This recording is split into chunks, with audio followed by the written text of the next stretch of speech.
Good morning. आज हमारा lecture जो है 3 है। हम गैस्ट्रो इंटेस्टाइनल एजेंट के बारे में बात कर रहे थे। हमारा एंटासिड हो चुका है और आपका जो है वो आपका एसिडिफाइंग एजेंट हो चुका है। आज हम बात करते हैं एब्जॉर्बेंट की, प्रोटेक्टिव्स की एंड कैथारेटिक्स की। आज हमें बात करनी है कि एब्जॉर्बेंट्स क्या होते हैं, प्रोटेक्टिव्स क्या होते हैं, कैथारेटिव्स क्या होते हैं, इनकी आज हमें बात करनी है। चलो अब आगे बात करते हैं। हम जब मेन चीज़ जब यही समझ लेते हैं कि एब्जॉर्बेंट्स क्या होते हैं, प्रोटेक्टिव्स क्या होते हैं एंड कैथारेटिक्स क्या होते हैं, जब हम ये तीनों चीज़ समझ लेंगे तो हमें सही तरीके से पूरा चैप्टर समझ में आ जाएगा। हम सबसे पहले जो बात करेंगे एब्जॉर्बेंट की बात कर। एब्जॉर्प्शन और एब्जॉर्प्शन में दोनों में अंतर होता है।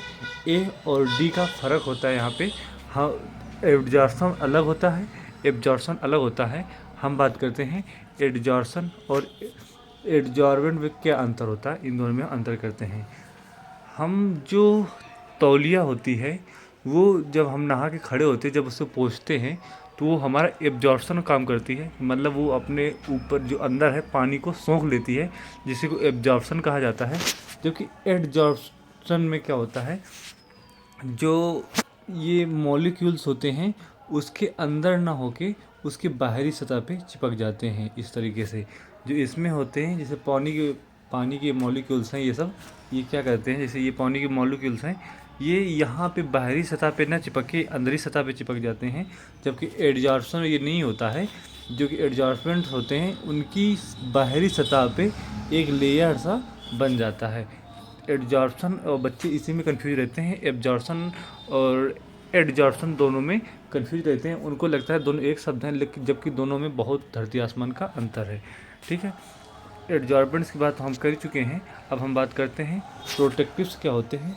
प्रोटेक्टिव्स काम सामान्यतः हमारे पेट के अंदर जब अल्सर हो जाते हैं, उन अल्सर्स को प्रोटेक्ट करने का काम हमारे प्रोटेक्टिव्स कहा जाता है। ये जाके जहाँ पे हमारे जीआईटी ट्रैक्ट में अल्सर होते हैं वहाँ पे जाके ये प्रोटेक्शन का काम करते हैं।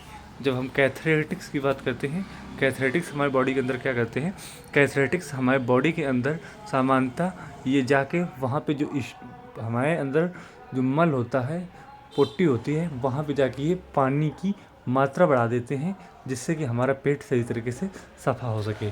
तीनों के अपने अलग अलग काम हैं। अब हम बात करते आगे। ठीक है, हम सबसे पहले बात करेंगे प्रोटेक्टिव्स एंड एब्जॉर्बेंट्स की। सबसे पहले आता है एब्जॉर्बेंट्स। आपको हम पहले बता चुके हैं, these are the substance that can be absorb gases, toxins, poisons, bacteria. जब कोई व्यक्ति कोई भी जहर कुछ भी ले लेता है तो उसको एब्जॉर्बेंट्स दिया जाता है। सबसे बढ़िया एब्जॉर्बेंट्स में हमारा चारकोल होता है और कोयला, जिसको कोयला भी प्रयोग किया जाता है। ठीक है, ये इनका काम क्या होता है, फंक्शन क्या एब्जॉर्बेंट्स होता है, they reduce the absorption of toxins and में help elevated symptoms of diarrhoea and dysentery. क्या करता है, जो डायरिया और डायसेंट्री में वहाँ पे पानी की मात्रा ज़्यादा होती है, उसको वहाँ पे एब्जॉर्प्शन काम करते हैं। ये वहाँ पे जाके उसको सोख लेते हैं, जो हमें डायरिया की कंडीशन हो जाती है उससे हमें आराम मिल जाती है। हम बात करते हैं प्रोटेक्टिव्स की। प्रोटेक्टिव्स हमारे अंदर क्या करते हैं, protectives form a protective layer of the mucus lining of the GIT. जब इनको लिया जाता है प्रोटेक्टिव्स को, तो हमारे जीआईटी ट्रैक्ट में जाकर ये एक वहाँ पे लाइनिंग से बना लेते हैं, जिससे जो घाव हमारे जीआईटी ट्रैक्ट में हो गया है वहाँ पे आराम से वो घाव भर सके। और क्योंकि जैसे हमारे पेट के अंदर एचसीएल ये होता है, एचसीएल मान लीजिए यहाँ पे हमारा ये हो गया, तो ये क्या करेंगे, एचसीएल हमारा इतना ख़राब होता है पेट का कि इस घाव को जल्दी वो सही नहीं होने देगा। जब हम ये प्रोटेक्टिव्स ले लेते हैं तो वहाँ पे जाके एक लेयर से बना लेते हैं, जिससे कि उस जो घाव की है हीलिंग सही से हो सके। ठीक है, अब हम जब प्रोटेक्टिव फंक्शन से बात करते हैं, फंक्शन क्या करते हैं, they prevent irritation, promote healing and protect against the further damage. ये वहाँ पे हीलिंग घाव भरने काम करते हैं और दोबारा से ऐसा ना हो उसको डैमेज होने से बचाते हैं। एग्जाम्पल्स की जब बात करते हैं, प्रोटेक्टिव्स के एग्जाम्पल्स क्या हैं, बिस्मथ सब कार्बोनेट है। Example of protective and coat the stomach and intestine है। ठीक है, हम जब एक कैलोइन आता है, कैलोइन इसी को ही चाइना क्ले कहा जाता है। इसका प्रयोग ट्रीटिंग डायरिया है। इसका प्रयोग, ये एक प्रकार की मिट्टी है, ये डायरिया के ट्रीट में इसका प्रयोग किया जाता है। बॉडी के अंदर जाती है और वहाँ पे जाके पानी को ऑब्जर्व कर लेती है। जो बार बार हमें पुट्टी आती है, पतली लेटरिन आती है, उस पर हमें आराम मिलती है। ठीक है, अब हम वही बात हिंदी लवर्स के लिए, हिंदी लवर्स हमारे बेचारों के लिए ये है जो कि हमने हिंदी में उनके लिए नोट्स बना है। वही जो हमने बताया है सब कुछ वही सेम टू सेम लिखा है कि ऐसे पदार्थ जो विषाक्त पदार्थ हो, बैक्टीरिया और उससे चिपका सकते हैं, जीआईटी को साफ़ करने में मदद मिलती है। सब कुछ सेम सेम वही लिखा हुआ है। ठीक है, पढ़ लेना और अपना एक नोट्स बना लेना। अब हम सबसे पहली जो ड्रग आती है बिस्मथ सब कार्बोनेट, इसकी बात करते हैं।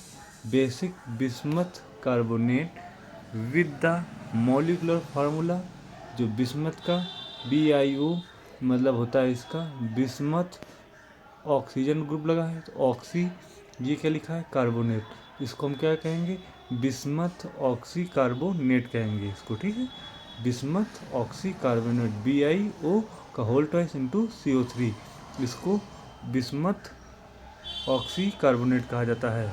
Is also known as bismuth oxycarbonate. ठीक, and is commonly found in the medication, सामान्यतः इसका प्रयोग दवाइयों के रूप में किया जाता है। जो मार्केट में ये जो हमारी दवाई बिस्मोल नाम से मिल जाती हैं एंड बाइमरोल नाम से ये हमें जो है मार्केट में मिल जाती हैं। जब हम इसके साइनोनिम्स की बात करते हैं, इसके साइनोनिम्स बहुत महत्वपूर्ण होते हैं, एग्जाम में पूछने के चांस ज़्यादा होते हैं।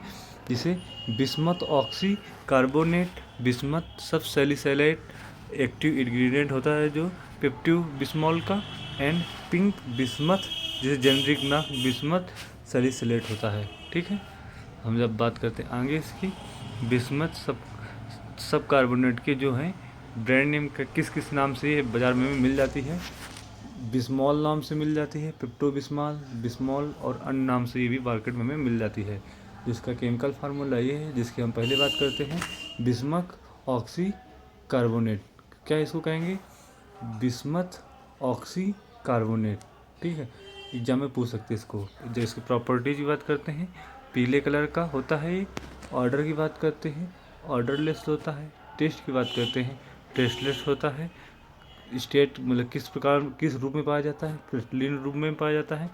सोलबिलिटी की बात करते हैं, practically insoluble in water and alcohol, और पूरी तरह से हाइड्रोक्लोरिक एसिड में ये घुलनशील होता है।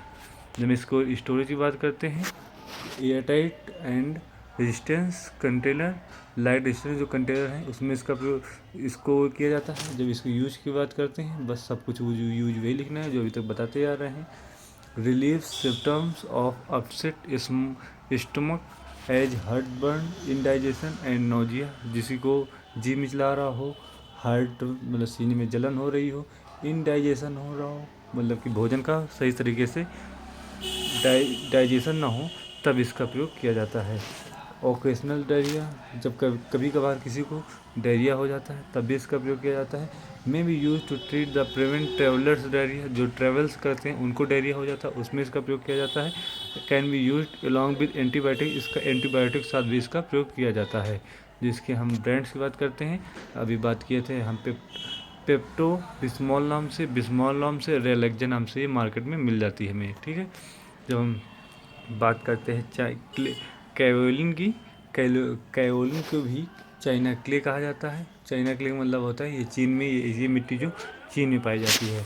इसकी हम जब डिफिनीशन की बात करते हैं, कैओलिन को एक नरम सफ़ेद मिट्टी के रूप में परिभाषित किया गया था जो जली एल्यूमिनियम सिलिकेट है।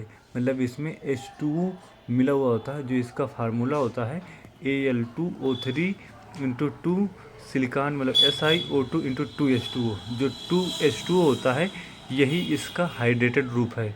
ठीक है, जलीय रूप है, जो ग्रेनाइट का एक अग्नेय फेल्डस्पार चट्टान के गर्म एवं नरम वायु रासायनिक रूप से अर्चित होने से बनता है।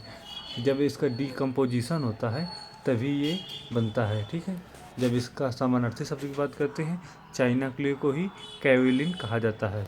जब इसका मॉलिक्यूलर फार्मूला की बात करते हैं, Al2O3 aluminium oxide 2 silicon 2 SiO2 into 2H2, ये हाइड्रेटेड ग्रुप इसका है। ठीक है, हम बात करते हैं ब्रांड नेम की, काओमिक्स काओलिन पेक्टिन नाम से मार्केट में मिल जाती है।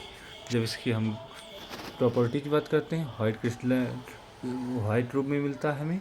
जब इसके ऑर्डर की बात करते हैं, गंधहीन होता है। टेस्ट की बात करते हैं तो मिट्टी जैसा होगा। घुलनशीलता की बात करते हैं, पानी में तो अघुलनशील है लेकिन NaOH में घुलनशील है। ठीक है, कायोलिन की इंग्लिश में लिखा हुआ है वही चीज़। Kaolin is defined as a soft white clay that is a hydrous aluminium silicate form when granite and इनगियस feldspar rock weathers chemically in the most. वही चीज़ इंग्लिश में लिखी हुई है। साइनोनिम्स वही है, मॉलिक्यूलर ब्रांड नेम वही सब कुछ इंग्लिश में लिखा हुआ है। प्रॉपर्टीज लिखी हुई है।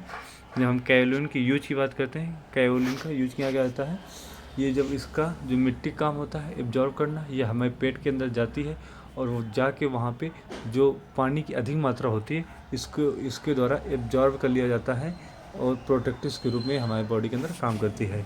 जब किसी को फूड पॉइजनिंग हो जाती है, जब कोई जहर ले लेता है तो ये वहाँ पे जाके उस जहर को एब्जॉर्व करने का करती है, जिससे कि वो हमारे शरीर को नुकसान न पहुँचा सके और इंसान हेल्दी रह सके। इसका प्रयोग किया जाता है। इन द डस्टिंग पाउडर, इसका एक डस्टिंग पाउडर के रूप में प्रयोग किया जाता है। और एल्कोलॉइड की जब किसी को पॉइजनिंग होती है तब इसका प्रयोग किया जाता है।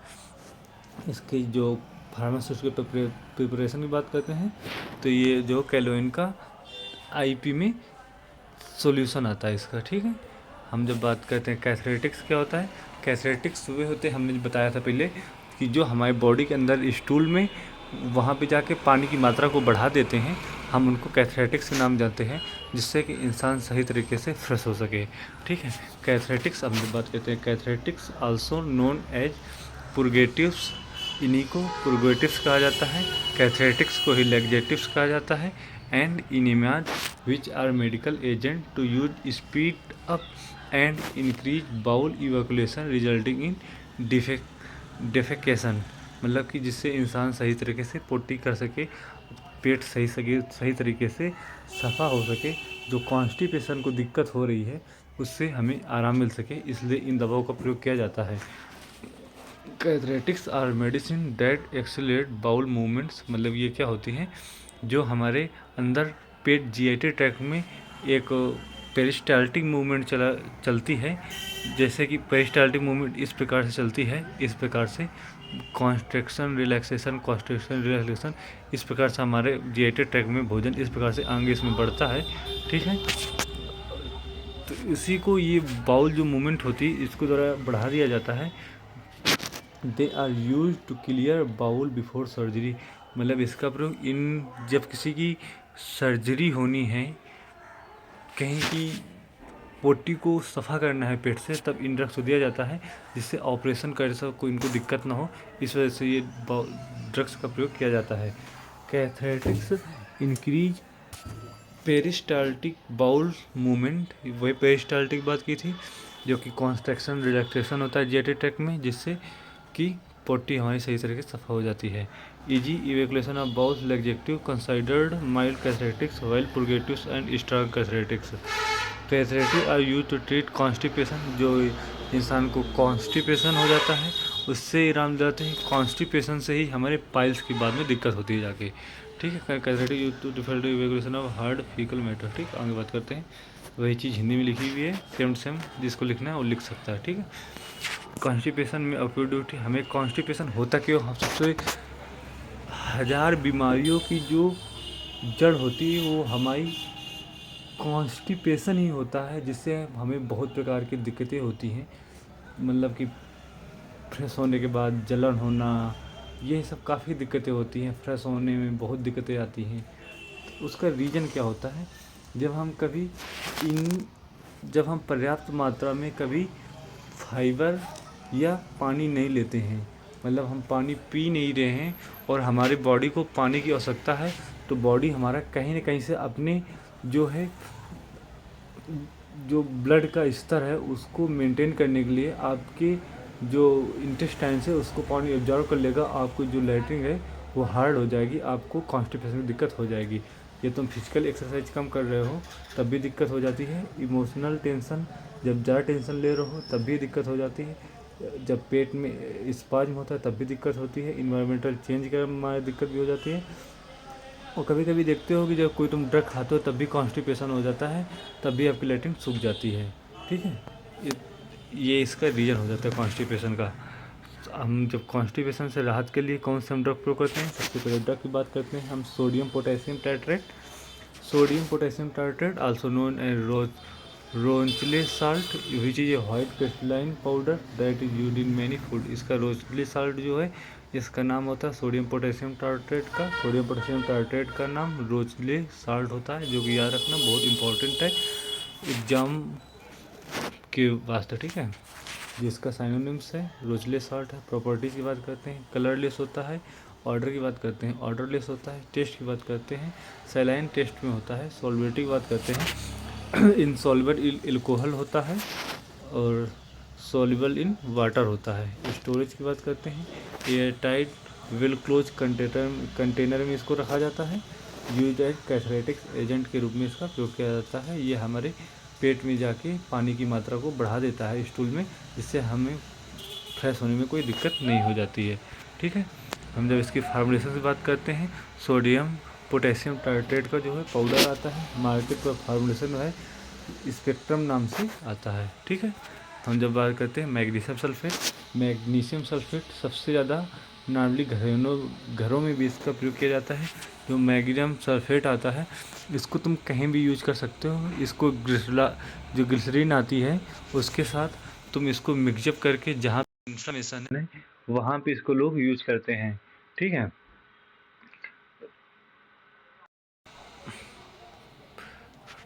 तो हम बात करते हैं मैग्नीशियम सल्फेट की।